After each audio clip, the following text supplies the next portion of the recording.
Welcome to the Backseat Leadership Podcast, a leadership conversation for those not in the driver's seat of their organizations. You can learn by visiting www.backseatleader.com.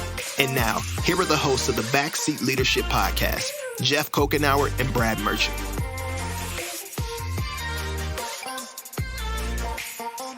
Hey, thanks for tuning in to another episode of the Backseat Leadership Podcast. I'm your host, Brad Merchant, here with the Batman to my Robin. Oh, Geoff Kokenauer. I think I like that. Jeff, how are you today? I'm doing great. You know, I've been really great. It's nice outside. Nice We're outside. inside. Yep. Maybe we should have been outside. Probably. You know, your brother's here. Yep. Watching us, is he? Yep. Live audience. Live audience. Yep. This is great. And Yep. so it's we had some good food for lunch. You know, Yes. This Yep. is really great. It's amazing. It's Yep. awesome. Love it. Well, Jeff, we've had a lot of really good conversations We throughout think the they duration are. of this podcast. And you know what? We've heard from some of our listeners. That's right. And we love hearing from people that listen into this conversation because, Jeff, we are not experts. So if Absolutely you not. came to this podcast wanting experts on the Nope. topic of backseat leadership, you should try to find another podcast because this is not it. This is a We conversation. should do an episode where we recommend other podcasts. It's a great idea. Maybe we'll do that right before the fall. Let's do it. Well, maybe we'll call it the Survival Toolbox for Fall 2020. And maybe we plan on doing that 4 months ago. We did. And so we'll work on this for August. Yes, Anyway. we will. But Jeff, we've been having a conversation that we've been inviting other backseat leaders into because these are topics that really aren't covered in the New York Times best-selling leadership books that are really designed very many of them for anyways. 10% of the population. That is CEOs and directors and leaders of organizations. We are the Backseat Leadership Podcast. That's right. So we're in a conversation about backseat leadership. And today we're going to have a really good, helpful conversation about a concept that I think might be unfamiliar to some backseat leaders, even though they've experienced it. We want to talk about it because we think it's really, really important. So, Jeff, why don't you kick us off? What are we talking about today? Yeah, so I think the title of today's episode is The Myth of Balance. So we're going to talk about the idea of balance. And honestly, I think that we get to this place in your life, you start to work in your professional career, you start to consider what it looks like to have a profession and a personal life. And there are so many different perspectives to suggest what that should look like and how those two things play together. I think it's really easy, especially if you're a person who wants things organized, disciplined. You love your schedule because your schedule is the thing that keeps everything going. You can want things to be incredibly balanced, right? And balanced means there's one on either side, right? Yep. There's something on either side. Well, if I give some here, then I take some from here, and that's how I make things balanced. The reality is that if your desire is to be balanced, you will find yourself extremely frustrated in those seasons that seem not to end, even though they do, and in those moments that seem like they're going to be the rest of your life when they really are just a moment. And so the question today really is, if balance is a myth, then what is reality? Like, what is, if balance and having equal parts of everything is almost unattainable, then what is the actual reality? And so today we want to walk through a philosophy, we want to walk through a pace, and some practical suggestions. And we'll throw some things out there from our experiences that we think would be helpful, things that we've learned, things we've done not so well and things we've done well, to help us navigate maybe some of these things, and realizing we're not experts, but we are practitioners, that we are practicing this backseat leadership thing. And so we want to walk through some of those things and maybe help some other backseat leaders do that. Yeah. So, Jeff, we have 3 paradigms, I'd call them, that we're wanting to Another talk about. P. I like that. Do you like those? 3 paradigms. 3 paradigms, principles that we want to touch on that we think will be helpful for talking about the myth of balance, really dispelling the myth of balance. That's our hope.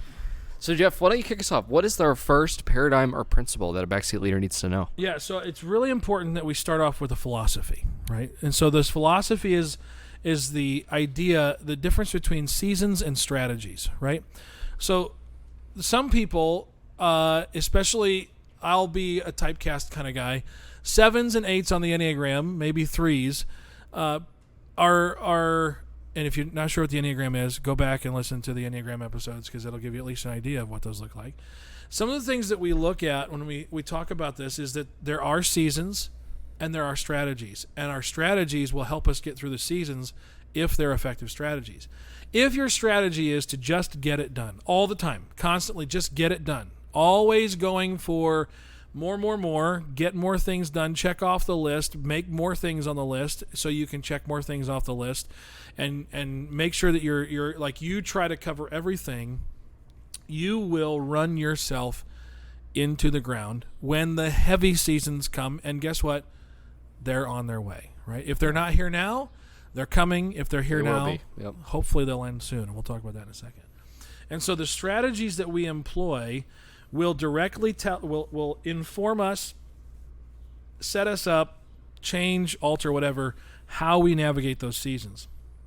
I love if you have a chance, I would encourage you to go back and listen to the Carey Nieuwhof Leadership Podcast when he talks about his schedule and how he navigates some of those things. So Carey sounds to me, I've never met him, but he sounds like he's an incredibly productive guy. He doesn't, I mean, I'm sure he makes lists because he seems like a list guy, but he gets those things done, and he gets them done extremely efficiently. He's incredibly efficient. And so he found himself when he was in legal world getting things done way faster than most of the other paralegals, and he was going home. The reality is that for us, strategy of how we get things done is really determined upon who we are and how we operate. I have a friend who works really well at 4 o'clock in the morning. So she gets up and she starts working, and she cranks a whole bunch of stuff out. But by 2 o'clock, the rest of the staff might be like cranking away at emails, and she's like, I'm ready to be done with the day, because she's been working since 4 o'clock in the morning. I have another friend who will intentionally doesn't start the day as far as work stuff goes until about 9 or 10 in the morning. But that's because they'll work until 3 or 4, and then they'll take a break to do family things, and then they'll be back to writing stuff in the evening. The reality is that how we employ a strategy for ourselves will directly determine how we navigate what's coming next, which is the seasons that we walk through. Now, we've talked about seasons a couple of different times in our podcast episodes, but there are different seasons in every organization's life. There's different seasons in every leader's life. Now, I'm not just talking about seasons of life, but I'm talking about seasons of the calendar, right? So there's going to be heavy seasons, and there's going to be low seasons. The strategies that you employ during those seasons may need to be different, right? So I'm heading into, at the point of this recording, I'm heading into a pretty heavy season, which is our summertime schedule for a youth pastor. And so there's a number of events that are on the schedule that I know are going to take up the entire day and the entire week. And so the following week, we'll talk about the values that we do practically here. But having a philosophy to recognize that you need to navigate those differently, and having some sort of strategy to navigate those is incredibly important. So again, we work really, really hard in my situation to get as far ahead before those weeks happen, so that while we're there, we're incredibly present. Brad, your seasons and your strategy is a little bit different than mine, and so give us a little perspective of what you've employed. Yeah, so really for me, my seasons, you're right, are a lot different than what yours are. They're a little more sporadic. So the summer times are really a restful time for me in my family. The ministry schedule for my role is not light by any means, but it isn't as event driven, and so there aren't a lot of things I have to be at. Especially this season of COVID, we don't have really much of anything to be at, which is really nice. But then also another month for me that is pretty slow, personally, is December, and which might sound odd because for a lot of people December is just a really busy month. What I've tried to do every year is actually normally get about 3 to 4 weeks of vacation a year, and I try to use a majority of that vacation in the month of December. So actually for the last couple of years, I've only worked for maybe 4 to 7 days out of December and take the whole month off. I kind of call it jokingly my Christmas sabbatical. And that's a season that I look forward to, because here's what I know. When I have seasons, Geoff, just like you, I know when to run hard and I know when to play hard. Yep. When I don't have seasons, I kind of tend to just work. And so December's coming, and I know it's going to be here before we even know it for sure. I hope and, it takes longer than that. Yeah, I do too. but I'm already excited for it. I know it's coming, and I'm like, man, I'm excited. But then I also have, for this summer, it's more relaxed schedule, using some vacations, things like that. And as far as strategies go, something I've done a long time ago is I have a productivity planner is what I call it. It's just a sheet that I adapted from someone years ago, where every day I kind of fill it out, and every month I review it. It's essentially says, hey, who are the people I need to invest in this month? What projects do I need to work on this month? And what priorities do I have for this month? And that's a strategy that's been helpful for me to kind of stay on target, to know what I need to work really hard at. And also helps me point forward to when I'm going to play hard. So those have been some things that have been really helpful. So Geoff, that's really good. Talk about philosophy, seasons, and strategies. As you said earlier, I encourage our listeners, if you've not listened to a previous episode where Geoff talked about the seasons, the life of the rhythms of a backseat leader, I encourage you to do that, because that's where we really unpack that philosophy piece. Yeah, 2 real quick questions for this to think about. Applications. What are your seasons? Map those out. I think we talked about that in the last that episode you just recognized. Yep. And then what's the strategy? And here's the reality. You might have no strategy, which is the problem. I don't care if you have a strategy that isn't working very well right now. You at least need to think about... Get one. Is this working? Because if you don't have one, my guess is you're working too much. So what is the strategy? What is the seasons? And how do those 2 things play? That's right. It's really important. So, Geoff, that's the first one. Talk about seasons and strategies. It's kind of our philosophy. What's the second paradigm or principle for dispelling the myth of balance? So we need to have an understanding of pace, right? So if we have seasons that are going to be certain things, we need to have a certain pace. And there are certain seasons that are not like super high involvement, but we may need to have a different pace than other seasons that don't have super high involvement. You're talking about your Christmas sabbatical. Perhaps in some of those, the pace is going to feel more involved. So the 2 paces we talk about are sprints and jogs. And sometimes we talk about walking, but very rarely do we talk about walking. Yep. Because walking means sloth and lame. But sprints and jogs. So are you sprinting in this season? So after you label the seasons and after you know the strategies, is this a sprint season or is this a jog season? So it sounds like to me, for you, the Christmas sabbatical is a jog or a walk season. Yep. Right? Yep. Whereas perhaps in the fall, when you start the ministry calendar back over, it's probably more of a sprint when you're starting things up, initiatives are coming around. And the same thing is true for any leader at all. There's going to be certain seasons that are going to be sprints. There's going to be certain seasons that are jogs. And the reality is that in order for you to better understand what strategy to employ, you got to know what the pace needs to be. Reality is, I keep saying reality. The fact of the matter is that the same thing? Doesn't matter. Sure. You get to determine your pace, and you need to determine your pace. And so if you have a situation where maybe the pace is normally a certain way, but because of your proactive thinking of, okay, here's what the calendar looks like, I need to jog during the season because I can't sprint. I've been sprinting for too long. Things come up. Strategies have to be changed. Do I need to sprint? Do I need to jog? And I'd label it. Put it on your calendar. Label it. This is a jog season.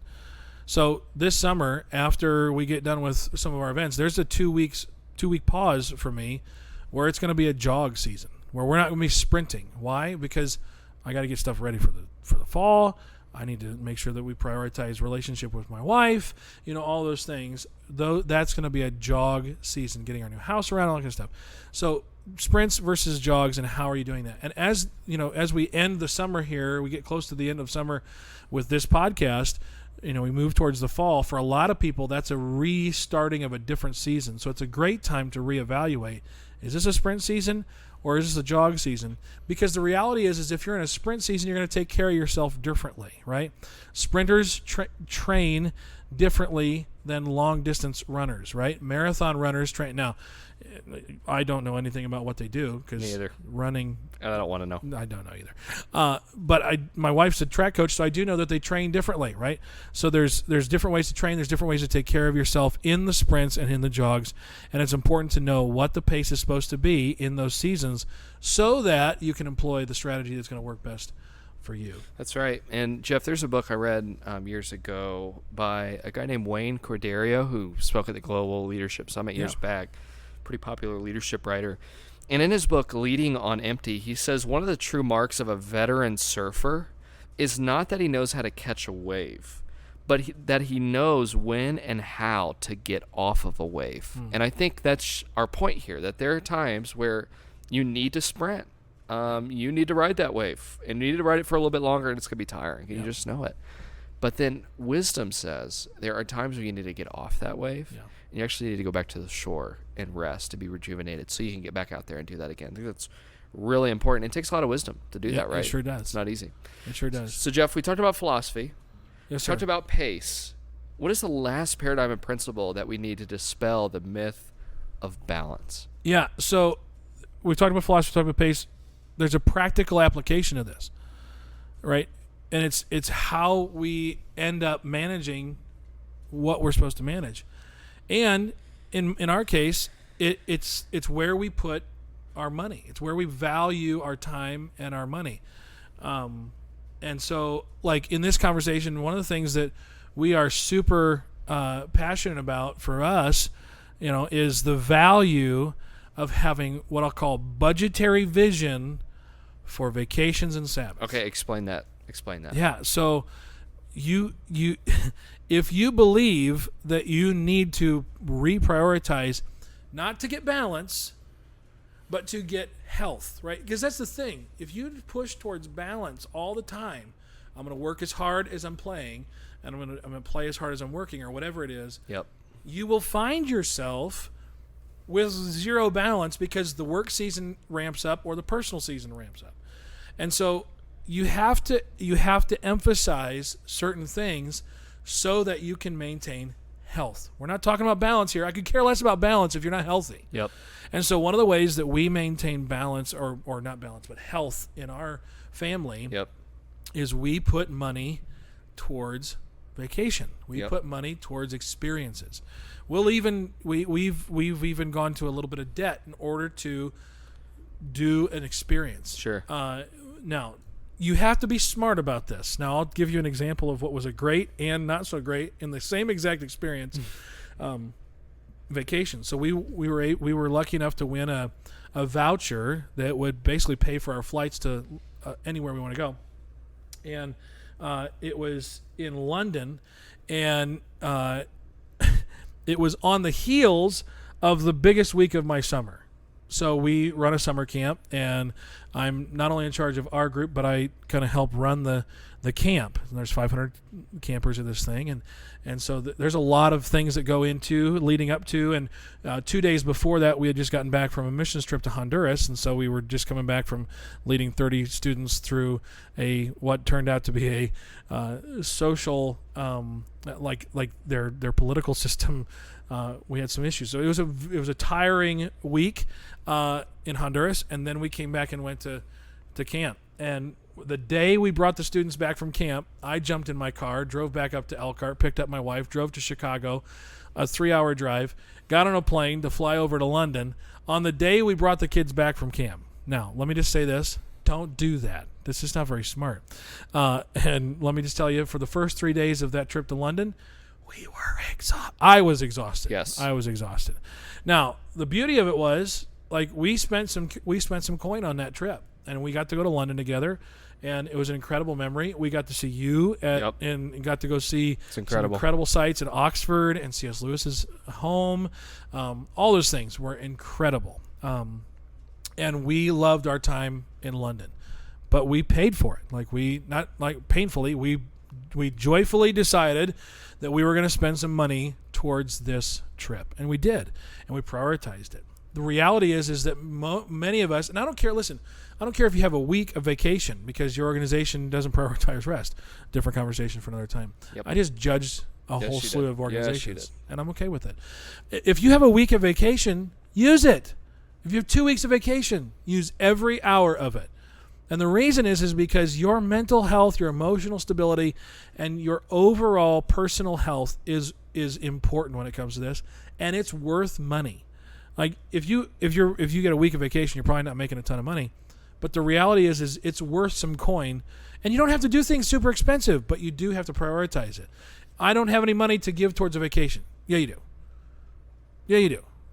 Find a few dollars, go get a tent, and go sit in the middle of nowhere where your phone can't be working and rest.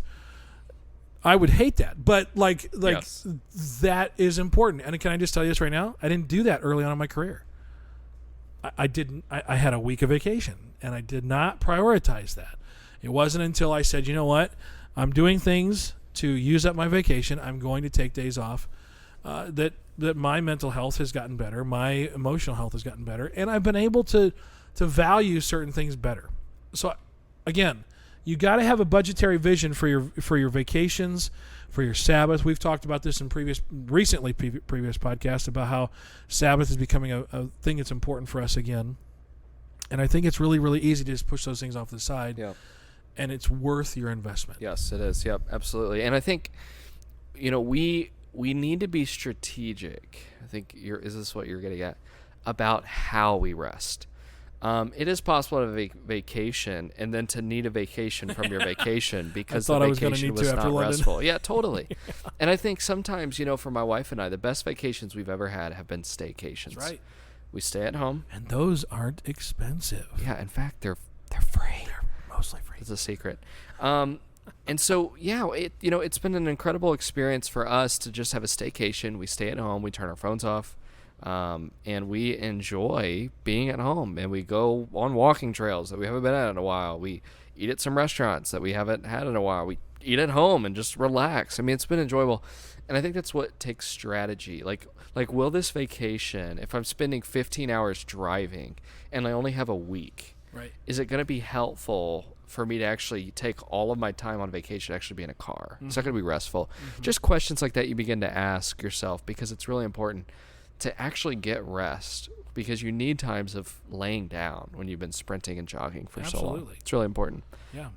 I had a friend, he's a youth worker as well, and he challenged a group of us to consider a 10-day vacation, like to actually schedule vacation over 2 of our primary programming nights. So for us it'd be Wednesdays. And the reason is because it takes a couple days to actually disengage and get your mind free so you can actually rest, and then it takes a couple days to get back into the swing of things. And I've never done that yet. I haven't done it yet, but I was challenged by that, because he's not wrong. He's not wrong in the sense that, like, there is a thing that needs to be done in order to engage or disengage from everything going on, and then engage in resting and actually actively resting. So it's important. That's really, really good. Well, this is awkward silence. It is awkward silence, but maybe it's restful. Maybe it is restful. Maybe this is the paradox of the Backseat Leadership. We're practicing what we speak. We are trying to, anyways. That's for sure. Brad, when you talk about these things, it's really easy to talk about them and not do anything with them. You've been on a journey over the last 6 to 7 months where, like, discipline and figuring out what activity is worth it and what activity is not worth it.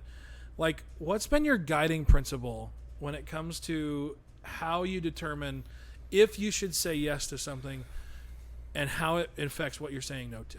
What's been the thing that you've been using? Yeah, well, Geoff, this is something you and I do, and I think you do a really good job of being an anchor for you. That's having a personal mission statement, for one.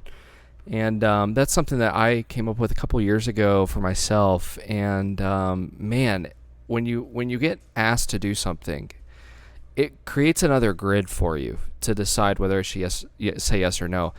So the first thing I do is say, okay, does this align with my personal mission? And is this going to impact the lives of people? Thirdly, how's this going to affect my family? Mm-hmm. And then fourthly, how's this going to affect me? Do they have the energy to do this? Do I have the capacity to do this? Recently, I was given a pretty cool opportunity, and I said yes. And then later, I looked at my calendar, and I'm like, "Oh man, that was tough." And then I thought, "Yeah, that was a wing it decision. Yeah. I Which should've- you love doing. Yo, I love doing that. Instead, I should have looked at my calendar and asked these questions before just saying yes or no. So I don't get it perfectly, but that's been something that's been helpful. And I think for listeners today that maybe don't have personal mission statements, this is really something that you should do. Like, come up with a personal mission statement where you are able to use that as a grid and an anchor for little decisions and little opportunities that come your way. I think that's really important for people to do. For sure. Yeah. For sure. You know, the funny thing is that it's easy to think, what does a personal mission statement have to do with it?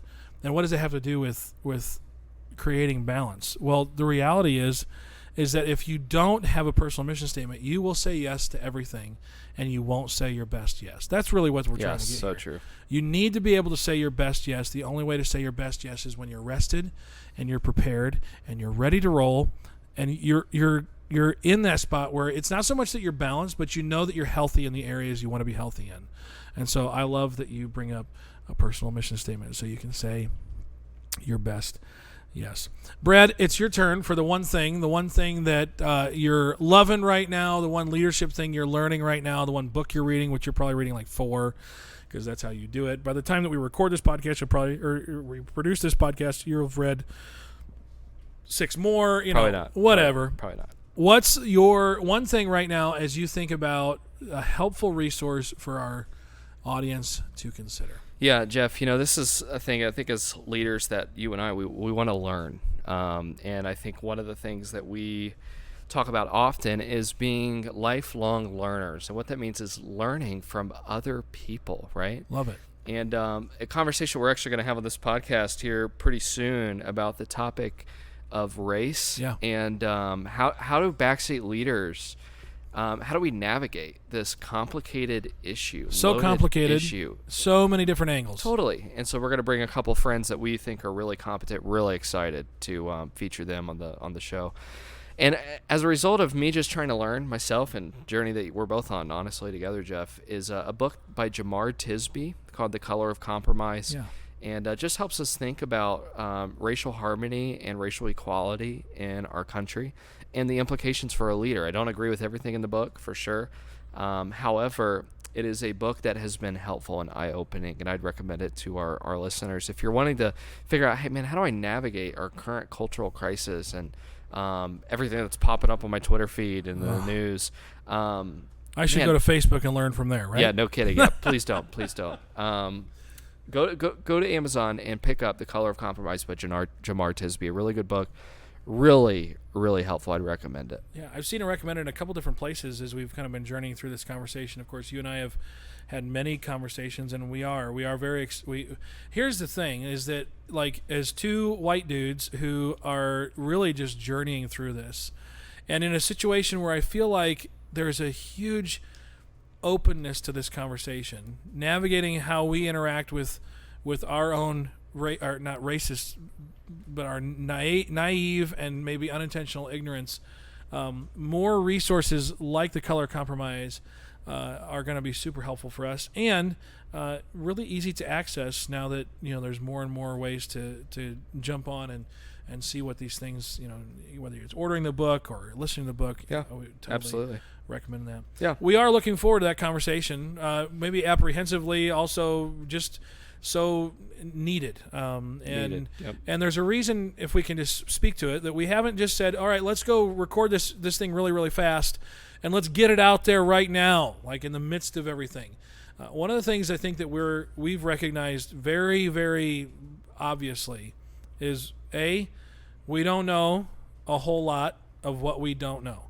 And engaging that conversation takes a whole lot of time, trust, and relationship, as we've talked a couple times on this podcast. And so we do think that it's an important conversation to have, and we want to do it well. And so we want to have that conversation.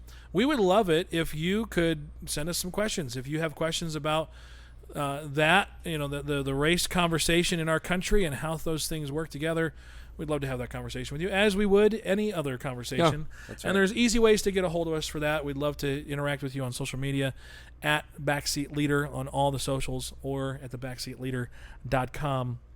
And again, we're looking forward to that conversation as well as many others that are coming up in the fall, as well as into season 2 next year. Yeah. Can you believe it, Brad? Hard to think. We are coming to the last quarter of the calendar year of 2020, which, can we just call this the year that went off the train tracks? Yes, we can. I think we should. Yep, I think that's the what we should anomaly call year. it.